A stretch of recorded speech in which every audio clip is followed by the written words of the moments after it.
ನಮಸ್ಕಾರ ವೀಕ್ಷಕರೇ, ಬಿಸಿ ಸುದ್ದಿ ವಾಹಿನಿಯ ಕೋಟೆನಾಡಿನ ಕವಿಕಾವ್ಯ ಪರಿಚಯ ಕಾರ್ಯಕ್ರಮಕ್ಕೆ ತಮಗೆ ಆತ್ಮೀಯ ಮತ್ತು ಅಭಿಮಾನದ ಸ್ವಾಗತ.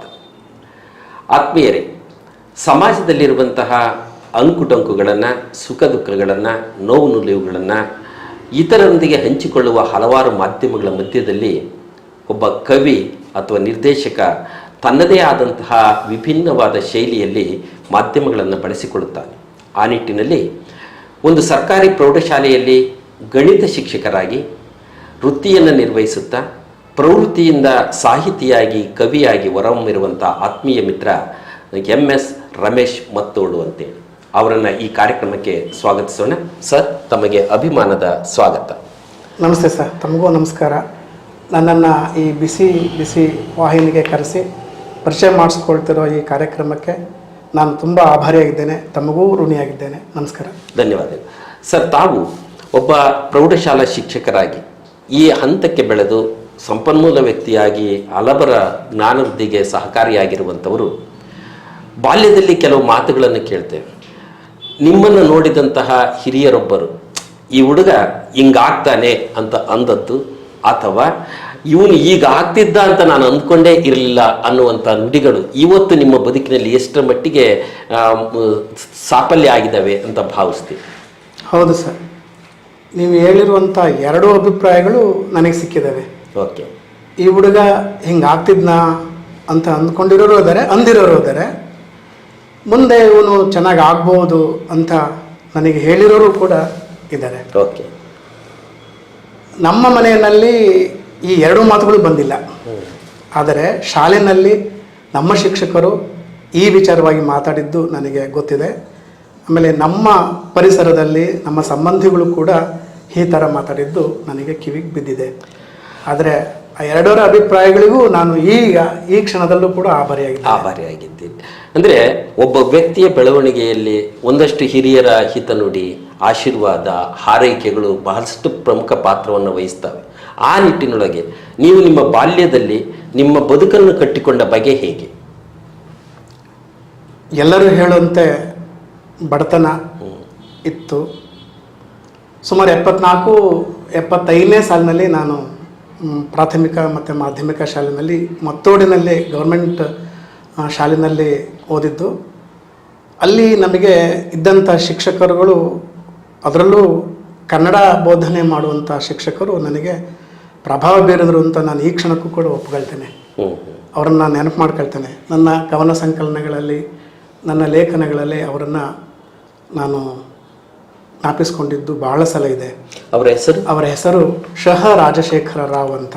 ರಾಜಶೇಖರ ರಾವ್ ಅಂತ ಅವರು ಕನ್ನಡ ಬೋಧನೆ ಮಾಡ್ತಾ ಮಾಡ್ತಾ ಕೆಲವು ಪ್ರತಿಭೆಗಳನ್ನು ಗುರುತಿಸ್ತಾ ಇದ್ರು. ಅಂದರೆ ಅಂದವಾಗಿ ಬರೆಯುವಂಥ ಮಕ್ಕಳನ್ನು, ಸ್ಪಷ್ಟವಾಗಿ ಉತ್ತರವನ್ನು ಕೊಡುವಂಥ ಬರೆಯುವಂಥ ಮಕ್ಕಳನ್ನು, ಸಾಹಿತ್ಯದ ಒಲವನ್ನು ಆಗ ಚಿಗುರು ಮಾಡಿಕೊಂಡಿರುವಂಥ ಮಕ್ಕಳನ್ನು ಅವರು ಗುರುತಿಸ್ತಾ ಇದ್ದರು. ಹಾಗೆ ಗುರುತಿಸಿದವರಲ್ಲಿ ನನಗೆ ಗೊತ್ತಿರೋ ಹಾಗೆ ನಾವು ಇಬ್ಬರಿದ್ವಿ. ಒಬ್ಬರು ಶಿವಣ್ಣ ಅಂಥೇಳಿ, ಇನ್ನೊಬ್ಬ ನಾನು ರಮೇಶ್ ಅಂಥೇಳಿ. ನೀನು ಉತ್ತರದಲ್ಲಿ ಸ್ವಲ್ಪ ಸಾಹಿತ್ಯಾತ್ಮಕ ಪದಗಳನ್ನ ಉಪಯೋಗಿಸ್ತೀಯ, ಏನಾದರೂ ಕವಿತೆ ಬರೆಯೋಕ್ಕೆ ಸಾಧ್ಯನಾ, ತಗೊಂಡು ಬಾ ನೀನು ಅಂತ ಹೇಳ್ತಾಯಿದ್ರು. ತಗೊಂಡೋಗಿ ತೋರಿಸ್ತಾ ಇದ್ದೆ. ಅವಾಗ ಅವರು ಶಬಾಸ್ಗಿರಿ ಕೊಡ್ತಾಯಿದ್ರು. ಹೌದು, ಆ ದಾರಿನಲ್ಲಿ ನಿನ್ನ ಬರಹ ಇದೆ, ಪ್ರಯತ್ನ ಮಾಡು ಅಂತ ಹೇಳ್ತಾಯಿದ್ರು. ಜೊತೆಗೆ ನನಗೆ ಚಿತ್ರಕಲೆಯೂ ಕೂಡ ಆಸಕ್ತಿ ಇದ್ದಿದ್ದರಿಂದ ಪ್ರತಿ ನೋಟ್ಸ್ ಬರೆಯುವಾಗ ಅಲ್ಲಲ್ಲಿ ಅಂದರೆ ಪ್ರತಿ ಅಧ್ಯಾಯದ ಕೊನೆಯ ಭಾಗದಲ್ಲಿ ಏನಾದ್ರು ಒಂದು ಚಿತ್ರ ಬರೆಯೋದು, ಬಳ್ಳಿ ಬರೆಯೋದು, ಹೂ ಬರೆಯೋದು, ಹೀಗೆಲ್ಲ ಮಾಡ್ತಾಯಿದ್ದೆ. ಅದನ್ನೂ ಕೂಡ ನೋಡಿ ಅವರು ನಿನಗೆ ಇದರಲ್ಲೂ ಆಸಕ್ತಿ ಇದೆ ಅಂತ ಹೇಳಿ ಆ ಊರಿನಲ್ಲಿ ಎಲ್ಲಿಯಾದರೂ ಬೋರ್ಡ್ ಬರೆಯುವಂಥ ಆರ್ಟಿಸ್ಟ್ ಬಂದಾಗ, ಚಿತ್ರಕಲಾ ಯಾರಾದರೂ ಕಲಾವಿದರು ಬಂದಾಗ ತರಗತಿನಲ್ಲಿ ಇದ್ದರೂ ಕೂಡ ಕಳಿಸ್ತಾಯಿದ್ದೆ, ನೋಡ್ಕೊಂಬರೋಗಲ್ಲ ಬರೀತಾ ಇದ್ದಾರೆ ಅಂತ ನೋಡ್ಕೊಂಬರ್ತಿದ್ದೆ. ಹೀಗೆ ಚಿತ್ರಕಲೆಗಾಗಲಿ ಅಥವಾ ಸಾಹಿತ್ಯದ ನನ್ನ ಜರ್ನಿಗಾಗಲಿ ಅವರು ಮೂಲಭೂತ ಪ್ರೇರಕರು ಅಂತ ನಾನು ಈ ಕ್ಷಣಕ್ಕೆ ಹೇಳಕ್ಕೆ ಇಷ್ಟಪಡ್ತೀನಿ. ಅಂದರೆ ಬಾಲ್ಯದಲ್ಲಿ ತಂದೆ ತಾಯಿಗಳು ಅಥವಾ ನಮ್ಮ ಆತ್ಮೀಯರು, ಶಿಕ್ಷಕರು ನಮ್ಮಲ್ಲಿರ್ತಕ್ಕಂಥ ಸೂಕ್ತ ಪ್ರತಿಭೆಗಳನ್ನು ಗುರುತಿಸಿ ಬೆನ್ನು ಚಪ್ಪರಿಸೋದ್ರ ಮೂಲಕ ಬಹುಮುಖ ಪ್ರತಿಭೆಯನ್ನು ಹೊಂದೋದಕ್ಕೆ ಸಾಧ್ಯತೆ ಇದೆ ಅನ್ನುವಂಥದ್ದನ್ನು ಗಮನಿಸಿದಂತಾಯಿತು. ಜೊತೆಗೆ ಪಾಠ ಮಾಡುವಂಥ ಸಂದರ್ಭದಲ್ಲಿ ಪಾಠದ ಕಡೆ ಗಮನ ಕೊಡು, ಅಂಕ ಗಳಿಸು, ರ್ಯಾಂಕ್ ಬಾ ಅಂತ ಹೇಳುವ ಸಂದರ್ಭದಲ್ಲಿ ನಿಮ್ಮ ಮನದಾಳದ ಕೆಲವು ಅಭಿಲಾಷೆಗಳನ್ನು ಹೊರಹೊಮ್ಮೋದಕ್ಕೆ ಕಾರಣೀಭೂತರಾದಂಥ ಶಿಕ್ಷಕರ ಕಾರಣಕ್ಕಾಗಿ ನೀವು ರೇಖಾಚಿತ್ರಗಳನ್ನು ಬರೆದದ್ದು, ನಾಮಫಲಕಗಳನ್ನು ಸುಂದರವಾಗಿ ಬರೆಯುವಂಥದ್ದು ಇದೆಲ್ಲ ನೋಡಿದ್ವಿ. ಅಂತಹ ರೇಖಾಚಿತ್ರಗಳಲ್ಲಿ ಯಾವ ಯಾವ ಮಹನೀಯರ ಚಿತ್ರಗಳನ್ನು ಬರೆದಿದ್ದೀರಿ? ಬರೆದಿದ್ದೀನಿ ಸರ್. ಚಲನಚಿತ್ರಕ್ಕೆ ಸಂಬಂಧಪಟ್ಟ ಹಾಗೆ ಅಂಬರೀಷ್ ಆಗಿರ್ಬೋದು, ಅನಂತ್ನಾಗ್ ಆಗಿರ್ಬೋದು, ರಾಜ್ಕುಮಾರ್ ಆಗಿರ್ಬೋದು, ರಾಜ್ಕುಮಾರ್ ಜೊತೆಗೆ ಗೀತಾ ಚಲನಚಿತ್ರ ನಾಯಕಿ ಅವರಾಗಿರ್ಬೋದು.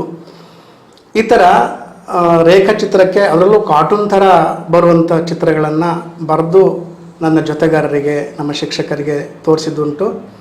ಆಮೇಲೆ ಸ್ಟಾರ್ ಪತ್ರಿಕೆ ಅಂತ ಮೊದಲು ಒಂದು ಸಿನಿಮಾ ಪತ್ರಿಕೆ ಬರ್ತಾ ಇತ್ತು. ಅದರಲ್ಲಿ ಸುಂದರಕೃಷ್ಣ ಅರಸ್ ಅವರ ಚುಕ್ಕಿ ಚಿತ್ರವನ್ನು ಬರೆದು, ಅಂದರೆ ಅದು ಸಾವಿನ ನಂತರ, ಅವರ ಸಾವಿನ ಸುದ್ದಿ ಬಂದ ನಂತರ ಆ ಚಿತ್ರವನ್ನು ಜೊತೆಗೆ ಅವರ ಬಗ್ಗೆ ಒಂದು ಪುಟ್ಟ ಕವನವನ್ನು ಕೂಡ ಬರೆದಿದ್ದೆ. ಅವೆರಡನ್ನೂ ಪತ್ರಿಕೆಗೆ ಕಳಿಸಿದ್ದೆ. ಪತ್ರಿಕೆಯನ್ನೆಲ್ಲ ಪ್ರಿಂಟ್ ಆಗಿದ್ದು ಈಗಲೂ ಕೂಡ ನನ್ನ ಸಂಗ್ರಹದಲ್ಲಿ ಚಿತ್ರ ಮತ್ತು ಆ ಕವನ ಇದೆ. ಹಾಗೆ ಈ ತುಷಾರ, ಮಯೂರ, ಆಮೇಲೆ ಸುಧಾ ವಾರಪತ್ರಿಕೆಗಳಲ್ಲೂ ಕೂಡ ಸಣ್ಣ ಸಣ್ಣ ಚುಟುಕುಗಳನ್ನು, ಆಮೇಲೆ ಮಯೂರದಲ್ಲಿ ಬರುವಂಥ ಆಯ್ದ ಕವನಗಳು ಅಂತ ಒಂದು ಶೀರ್ಷಿಕೆ KS ನರಸಿಂಹಸ್ವಾಮಿಯವರು ಅದನ್ನು ಆಯ್ಕೆ ಮಾಡ್ತಾಯಿದ್ರು. ಅಲ್ಲೂ ಕೂಡ ನನ್ನ ಕವನ ಇದೆ. ಕಲ್ಪನೆ ಅಂತ ಹೇಳ್ಬಿಟ್ಟು ಒಂದು ಬರ್ತಾ ಇತ್ತು ಚಿತ್ರಕವನ. ಅಂದರೆ ಒಂದು ಚಿತ್ರ ಕೊಟ್ಟಿರ್ತಾರೆ ಅಥವಾ ಫೋಟೋ ಕೊಟ್ಟಿರ್ತಾರೆ, ಅದಕ್ಕೆ ಸಂಬಂಧಪಟ್ಟ ಹಾಗೆ ನಿಮ್ಮ ಭಾವನೆಗಳನ್ನು ಸೇರಿಸಿ ಕವನವನ್ನು ರೂಪಿಸಿ ಅಂತೇಳಿ ಅದೊಂದು ಪುಟ. ಅದರಲ್ಲೂ ಸುಮಾರು ಒಂದು 2-3 ಸಲ ನನ್ನ ಕವನಗಳು ಪತ್ರಿಕೆಯಲ್ಲಿ ಪ್ರಿಂಟ್ ಆಗಿದ್ದಾವೆ. ಈ ಎಲ್ಲವುಗಳನ್ನು ನಾನು ನೋಡೋದಕ್ಕಿಂತ ಮೊದಲು ನನ್ನ ಸ್ನೇಹಿತರು ಮತ್ತು ನಮ್ಮ ಶಿಕ್ಷಕರು ನೋಡಿ ನನಗೆ ವಿಷಯ ತಿಳಿಸಿ ನನಗೆ ಮೆಚ್ಚುಗೆ ಸೂಚಿಸಿದ್ದು ನನಗೆ ಈಗಲೂ ಕೂಡ ಖುಷಿ ಅಂತ ಅನಿಸ್ತಿದೆ. ನೆನಪು ಮಧುರ ಅಂತ ನನಗೆ ಅನಿಸುತ್ತೆ.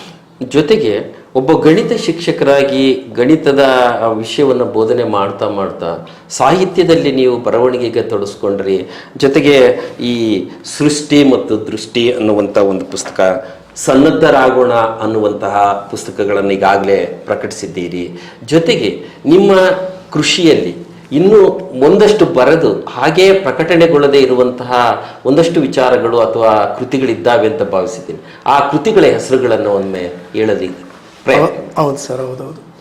ಈ ನಾನೇನು ಕವನಗಳನ್ನು ಆರಂಭ ಮಾಡಿದನೋ, ಕವನಗಳನ್ನು ಆರಂಭ ಮಾಡಿದ ಮೇಲೆ ಮೊದಲು ನಾನು ಬಿಡುಗಡೆ ಮಾಡಿದ್ದು ಅಂತ ಹೇಳಿದರೆ ಸೃಷ್ಟಿ ದೃಷ್ಟಿ ಅಂತ ಕವನ ಸಂಕಲನ. ಅದಾದಮೇಲೆ ಬಂದಿದ್ದು ಸನ್ನದ್ಧರಾಗೋಣ ಅಂತ.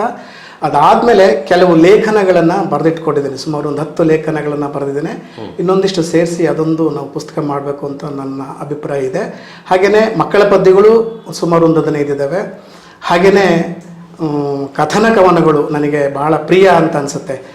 ಒಂದು ಕಥೆಯನ್ನು ಕವನ ರೂಪದಲ್ಲಿ ಮಕ್ಕಳಿಗೆ ಅರ್ಥವಾಗುವಂತೆ ಒಪ್ಪಿಸುವ ವಿಧಾನ ಇದೆಯಲ್ಲ, ಅದು ನನಗೆ ಪ್ರಿಯವಾದದ್ದು. ಆ ಥರ ಕಥನ ಕವನಗಳು ಕೂಡ ನನ್ನಲ್ಲಿ ಇದ್ದಾವೆ. ಹಾಗೆಯೇ ತಾರಾಸೂರವರ ದುರ್ಗಾಸ್ತಮಾನ ಕಾದಂಬರಿ ಓದಿದ ಮೇಲೆ ಅದರಲ್ಲಿ ಒಂದು ಪಾತ್ರ ಬರುತ್ತೆ, ಕಳ್ಳಿ ನರಸಪ್ಪಯ್ಯ ಅಂತ ಹೇಳಿ. ಕಳ್ಳಿ ನರಸಪ್ಪಯ್ಯನ ಪಾತ್ರ ನನಗೆ ಇಷ್ಟ ಆಗಿದ್ದರಿಂದ ಅಷ್ಟು ಪಾತ್ರವನ್ನು ಆಯ್ಕೆ ಮಾಡಿಕೊಂಡು ನಾನು ಅವರಿಗೆ ಸಂಬಂಧಪಟ್ಟಂಥ ಒಂದು ನಾಟಕವನ್ನು ಕೂಡ ಬರೆದಿದ್ದೇನೆ.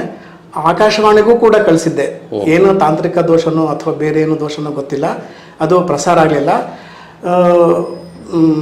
ಭದ್ರಾವತಿ ಆಕಾಶವಾಣಿಯಲ್ಲೂ ಕೂಡ ನಾನು ಹೋಗಿ ಒಂದು ಹಾಸ್ಯ ಪ್ರಬಂಧಗಳನ್ನು ಮಂಡಿಸಿ ಬಂದಿದ್ದು ಕೂಡ ನನಗೆ ಈಗ ನೆನಪಾಗ್ತಾ ಇದೆ. ಹೀಗೆ ನನ್ನ ಮುಂದೆ ಪ್ರಕಟಪಡಿಸಬಹುದಂಥ ಯೋಜನೆಗಳು ಕೂಡ ಇದ್ದಾವೆ ಅಂತ ಹೇಳಲಿಕ್ಕೆ ಇಷ್ಟಪಡ್ತೇನೆ. ಆ ಎಲ್ಲ ಕೃತಿಗಳು ಅಥವಾ ನಿಮ್ಮ ಲೇಖನಗಳು ಪ್ರಕಟಗೊಳ್ಳುವ ದಿನಕ್ಕಾಗಿ ನಾವೆಲ್ಲರೂ ನಿರೀಕ್ಷೆ ಮಾಡೋಣ. ಈಗ ನೀವು ಬರೆದಂತಹ ಕವನಗಳಲ್ಲಿ ಪ್ರಮುಖವಾಗಿ ನಿಮಗಿಷ್ಟವಾಗುವಂಥ ಅಥವಾ ಪ್ರೇಕ್ಷಕರೊಂದಿಗೆ ಹಂಚಿಕೊಳ್ಳಬಹುದಾದಂಥ ಒಂದು ಕವನವನ್ನು ವಾಚನ ಮಾಡಿ ಸರ್. ಈಗ ಒಂದು ಕವನವನ್ನು ವಾಚನ. ಕವನದ ಶೀರ್ಷಿಕೆ? ಇದು ಕವನದ ಶೀರ್ಷಿಕೆ ಅಡಗಿತೇನೋ ಜಂಬ. ಅಡಗಿತೇನೋ ಜಂಬ ಅಂತ ಹೇಳಿ ಇದ್ರದ್ದು ಸ್ವಲ್ಪ ಹೇಳ್ತೇನೆ. ತುಮಕೂರಿನಲ್ಲಿ ಬೆಂಕಿಯ ಬಲೆ ಅಂತ ಒಂದು ಪತ್ರಿಕೆ ಇದೆ ಸರ್. ಅವರೇನು ಮಾಡಿದ್ರು, ರಾಜ್ಯ ಮಟ್ಟದ 10 ವರ್ಷದ ಸಂಭ್ರಮಕ್ಕೋಸ್ಕರ ರಾಜ್ಯ ಮಟ್ಟದ ಕವಿಗಳ ಕವಿಗೋಷ್ಠಿ ಅಂತ ಹೇಳ್ಬಿಟ್ಟು ಇನ್ವೈಟ್ ಮಾಡಿದರು, ಬಿಟ್ಟಿದ್ರು. ಅವಾಗ ನಾನು ಕವನ ಕಳಿಸಿದೆ. ನಾನು ಅಲ್ಲಿ ಹೋಗಿ ಅದನ್ನು ವಾಚನ ಮಾಡಿದೆ ಕೂಡ. AN ಗುಬ್ಬಿ ಅಂತ ಹೇಳ್ಬಿಟ್ಟು ಕೈಗಾದಲ್ಲಿ ಕೆಲಸ ಮಾಡುವಂಥ ಒಬ್ಬರು ಕವಿಯವರು, ಕವಿ ಕೂಡ, ಹಾಸ್ಯ ಕವಿ ಕೂಡ, ನಾಟಕಕಾರರು ಕೂಡ. ಅವರು ತೀರ್ಪುಗಾರರಾಗಿ ಅಲ್ಲಿ ಇದ್ದರು. ಈ ಕವನಕ್ಕೆ ನಾನು ಅಲ್ಲಿ ಓದಿದಾಗ ಮೊದಲ ಬಹುಮಾನ ಬಂದಿತ್ತು. Okay. ಆ ಕವನವನ್ನು ನಾನು ಇಲ್ಲಿ ಓದಲಿಕ್ಕೆ ಇಷ್ಟಪಡ್ತೇನೆ. ಕವಿತೆಯ ಶೀರ್ಷಿಕೆ ಅಡಗಿತೇನೋ ಜಂಭ. ಭದ್ರಕೋಟೆ ಕಟ್ಟಿಕೊಂಡು ನೋಟ ಮೂಟೆ ಇಟ್ಟುಕೊಂಡು ಲಜ್ಜೆನಲ್ಲ ಹೆಜ್ಜೆ ಕೆಳಗೆ ಮೆಟ್ಟಿ ಮೆರೆಯುತ್ತಿದ್ದೆ ಹುಂಬ. ಕೂಡಿಟ್ಟ ಧನವು ಪರರದಾಯಿತು, ಇದ್ದ ಮಾನ ಹನನವಾಯಿತು, ಸುಖವು ಶಾಂತಿ ಸೂರ್ಯ ಹೋಯಿತು, ಅಡಗಿತೇನೋ ಜಂಭ. ದೊಡ್ಡ ದೊಡ್ಡ ಕೂಟವೇನು, ಕೂಟದೊಳಗೆ ಆಟವೇನು, ಬಾಡೂಟಗಳ ಪಂಕ್ತಿಯೊಳಗೆ ಅಮಲಿನ ಗುಂಗಿನೊಳಗೆ ಮೆರೆಯುತ್ತಿದ್ದೆ ಹುಂಬ. BP ಶುಗರ್ ಅಟಕಾಯಿಸಿ, ಮೂತ್ರಪಿಂಡ ಕೃಶವಾಗಿಸಿ, ಸಪ್ಪೆ ಸೊಪ್ಪು ತಿನ್ನುತ್ತಾ, ಸಿರಪ್ಪು ಮಾತ್ರೆ ಮೆಲ್ಲುತ್ತಾ, ದೇಹ ಝರಿತವಾಯಿತು, ಅಡಗಿತೇನೋ ಜಂಭ. ಅಲ್ಲಿ ಆ ಅವನ ನೋಡು, ಶ್ರಮಿಕನೆಂಬ ಗಟ್ಟಿಗ, ಗಟ್ಟಿ ತೊಡೆಯ ಜಟ್ಟಿಗ, ಹೊಟ್ಟೆಗಿಟ್ಟು ಉಂಡುಕೊಂಡು ಕಣ್ಣ ತುಂಬ ನಿದ್ದೆ ಕಾಣುವ.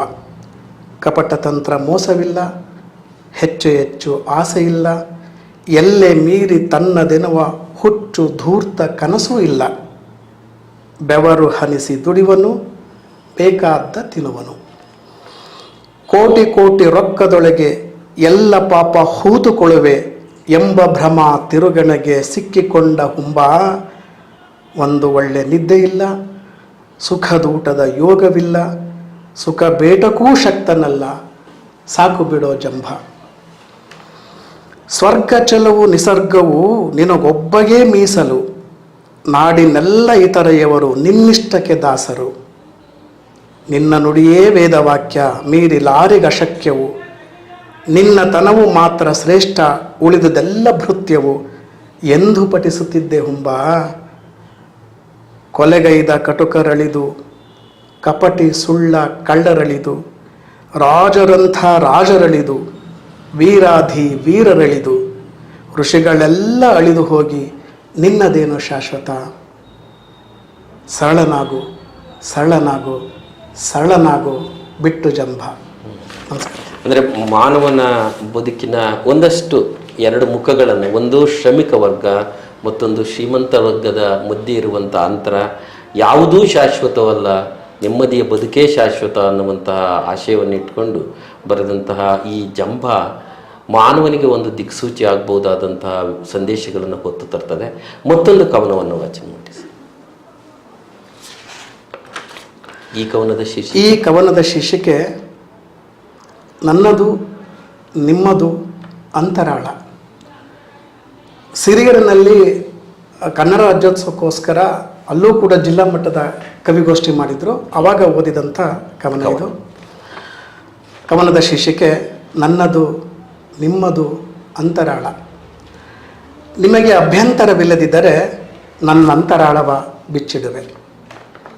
ನನ್ನ ಅಂತರಂಗ ಒಂದು ಕಾಂತಾರ, ಅಲ್ಲಿ ವ್ಯಾಘ್ರ, ಕೇಸರಿ, ಕಾಕ, ಘೂಕ, ಬಲ್ಲೂಕಗಳ ಸಾಮ್ರಾಜ್ಯವೇ ಇದೆ.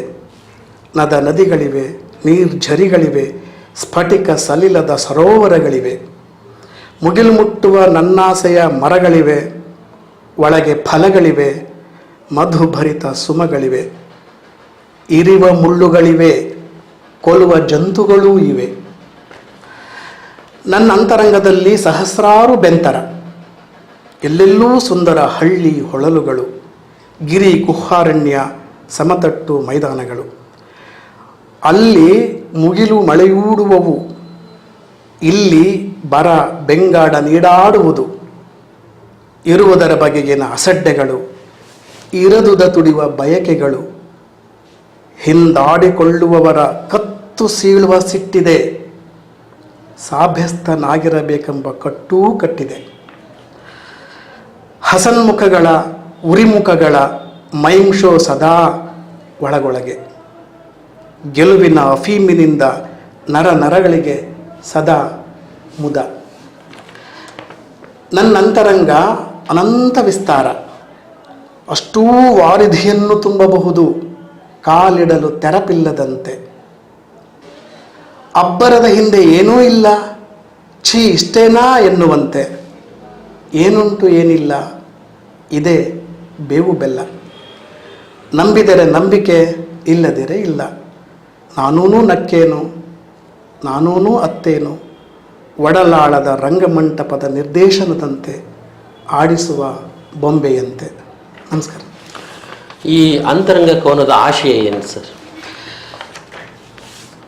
ಮನುಷ್ಯನಾಗಿ ನಾನು ಎರಡು ರೀತಿಯ ಮುಖಗಳನ್ನು ಹೊಂದಿದ್ದೇನೆ ಅಂತ. ನನ್ನ ಒಳಗಡೆ ಕೆಟ್ಟದ್ದು ಇದೆ, ವ್ಯಾಘ್ರ, ಘೂಕ, ಕೇಸರಿ, ಬಲ್ಲೂಕಗಳ ಸಾಮ್ರಾಜ್ಯವಿದೆ, ಕೆಟ್ಟದಿದೆ, ಕೊಲ್ಲುವ ಜಂತುಗಳಿವೆ, ಇರುವ ಮುಳ್ಳುಗಳಿವೆ. ಹಾಗೆಯೇ ಮುಗಿಲು ಮುಟ್ಟುವ ಆಸೆಯ ಆಕಾಂಕ್ಷೆಗಳಿವೆ, ನನ್ನವರು ಅನ್ನುವಂಥ ಪ್ರೀತಿಸುವಂಥ ಭಾವನೆಗಳಿದ್ದಾವೆ.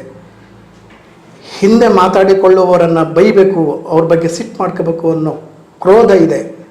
ಆದರೆ ನಾನು ಸಾಭ್ಯಸ್ಥನಾಗಿರಲೇಬೇಕು ಅನ್ನೋದು ಕೂಡ ನನ್ನ ಮನಸ್ಸಲ್ಲಿದೆ. ಹೀಗೆ ಎರಡು ವೈರುಧ್ಯಗಳನ್ನು ಒಳಗೊಂಡು ಕೂಡ ನಾನು ನಾನಾಗಿಯೇ ನಡಿಬೇಕಾಗಿದೆ. ನಾನು ಹೇಗಿರಬೇಕಾಗಿದೆ, ಅದನ್ನು ಮಾಡಬೇಕು, ಇದನ್ನು ಮಾಡಬೇಕು. ಆದರೆ ಅನುಭವ ಮಂಟಪದ, ರಂಗಮಂಟಪದ ನಿರ್ದೇಶನದಂತೆ ನಾನು ನಡೆಯೋದು, ಅದು ಅದರ ಆಶಯ. ಈಗ ನೀವು ನಿಮ್ಮನ್ನು ಪ್ರೋತ್ಸಾಹಿಸಿ ನಿಮ್ಮ ಶಿಕ್ಷಕರು ಬೆಳೆದ ಈ ಎತ್ತರಕ್ಕೆ ಬಂದ್ರಿ. ನೀವು ಗಣಿತದ ಜೊತೆಯಲ್ಲಿ ಈ ಥರದ ಸೃಜನಶೀಲ ಗುಣಗಳನ್ನು ವಿದ್ಯಾರ್ಥಿಗಳಿಗೆ ಹೇಳಿಕೊಟ್ಟದ್ದುಂಟಾ? ಹೌದೌದು. ನಾನು ಗಣಿತ ಪಾಠ ಬೋಧನೆ ಮಾಡುವಂಥ ಸಂದರ್ಭದಲ್ಲಿ ಎಲ್ಲೆಲ್ಲಿ ಚಿತ್ರಗಳನ್ನು ಮೂರ್ತ ರೂಪದಲ್ಲಿ ತೋರಿಸ್ಬೇಕಾಗಿರುತ್ತೋ, ಗಣಿತ ಅನ್ನೋದು ಅಮೂರ್ತ ವಿದ್ಯೆ ಅದು. ಅದನ್ನು ಆದಷ್ಟು ಮಟ್ಟಿಗೆ ಮೂರ್ತ ರೂಪದಲ್ಲಿ ತೋರಿಸ್ಲಿಕ್ಕೆ ನಾನು ಬೋರ್ಡನ್ನೇ ನಾನು ಚಿತ್ರದಲ್ಲಿ ಬರೆದು ಆ ಮಕ್ಕಳಿಗೆ ಅದನ್ನು ತರಿಸ್ಲಿಕ್ಕೆ ಇಷ್ಟಪಡ್ತೇನೆ. ಚಾರ್ಟ್ಗಳನ್ನು ಬರೆದಾಕ್ತೇನೆ. ಈ ಥರ ವಿಡಿಯೋಗಳನ್ನು, ನನ್ನದೇ ಆದಂಥ ಒಂದು ಯೂಟ್ಯೂಬ್ ಚಾನಲ್ ಇದೆ, ಚಿತ್ರ ವಿವರ ಅಂತ. ಅದರಲ್ಲಿ ಸುಮಾರು ಒಂದು 72 ವಿಡಿಯೋಗಳನ್ನು ಮಾಡಿದ್ದೇನೆ. ಅದರಲ್ಲಿ ಸುಮಾರು ಒಂದು 50ರಿಂದ 60 ವಿಡಿಯೋಗಳು ಬರೀ ಗಣಿತಕ್ಕೆ ಸಂಬಂಧಪಟ್ಟಂಥ ವಿಡಿಯೋಗಳಿದ್ದಾವೆ. ಅವು ಚಿತ್ರ ವಿವರದ ಈ ಚಾನಲನ್ನು ನೀವೆಲ್ಲರೂ ನೋಡ್ಕೊಂಡ್ರೆ ನಾನು ಹೇಳ್ತಿರೋಂಥ ವಿಚಾರ ನಿಮಗೆ ಗೊತ್ತಾಗುತ್ತೆ. ಅನಂತರ ಈ ಮಕ್ಕಳಿಗೆ ಪಾಠ ಬೋಧನೆ ಸಂದರ್ಭದಲ್ಲಿ ನನಗೆ ನನ್ನ ಪೀರಿಯಡ್ ನಂತರ ಇನ್ಯಾವುದಾದ್ರು ಪೀರಿಯಡ್ಡು ನನಗೆ ಸಿಕ್ತು ಅಂದರೆ ನಾನು ಆವಾಗ ಮಹಾಭಾರತದ ಕಥೆಗಳನ್ನು, ಈ ಥರದ ಕುವೆಂಪುರವರ ಕಾವ್ಯವನ್ನು, ಕಿಂದರಿ ಜೋಗಿ ಅಂತ ಮಕ್ಕಳ ಕವನವನ್ನು ನಾನು ಮಕ್ಕಳಿಗೆ ಹೇಳಿದ್ದಿದೆ. ಮಕ್ಕಳು ಗಲಾಟೆ ಮಾಡ್ತಾ ಇದ್ದರೆ, ಹಿಂದಿನ ಸಾಲಿನ ಹುಡುಗರು ನಾವು ಹಿಂದುಳಿದವರೇ ನಾವೆಲ್ಲ, ಆಟದ ಬಯಲಿಗೆ ನೋಡಲಿ ಬಂದು ಆಂಜನೇಯರೇ ನಾವೆಲ್ಲ, ಕೆ ಎಸ್ ನರಸಿಂಹಸ್ವಾಮಿ, ಈ ಥರದ ಪದ್ಯಗಳನ್ನು ಉದಾಹರಣೆ ಕೊಟ್ಟು ಮಕ್ಕಳಿಗೆ ನಾನು ಈ ಥರ ಕಾವ್ಯವನ್ನು ತಿಳಿಸ್ಕೊಟ್ಟಿದ್ದು ಕೂಡ ಇದೆ.